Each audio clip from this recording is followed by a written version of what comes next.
Here is non spoiler review of Maruthi Nagar Subrahmanyam. కథ విషయానికి వెళ్తే మారుతినగర్లో ఉండే సుబ్రహ్మణ్యరావు రమేష్ చిన్నతనం నుంచే గవర్నమెంట్ జాబ్ లక్ష్యంగా కలలు కంటూ ఉంటాడు. ఈ క్రమంలో సుబ్రహ్మణ్యంకు ప్రభుత్వ ఉద్యోగం వచ్చినా అది కాస్త కోర్టు కేసులో ఇరుక్కొని దూరం అవుతుంది.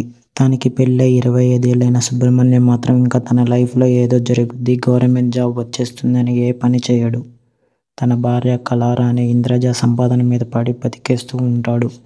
మరోవైపు సుబ్రహ్మణ్యం కొడుకు అర్జున్, అంకిత్, కాంచన, రమ్యతో ప్రేమలో పడటం, ఈ మధ్యలోనే సుబ్రహ్మణ్యం అకౌంట్లో 10 లక్షలు పడటం ఇలా జరుగుతున్న క్రమంలో ఇంతకీ ఆ 10 లక్షలు ఎవరివి, సుబ్రహ్మణ్యంలో అకౌంట్లోకి ఎలా పడ్డాయి, ఆ డబ్బులతో సుబ్రహ్మణ్యం ఏం చేశాడు అన్నది మూవీ చూసి తెలుసుకోవాల్సిందే.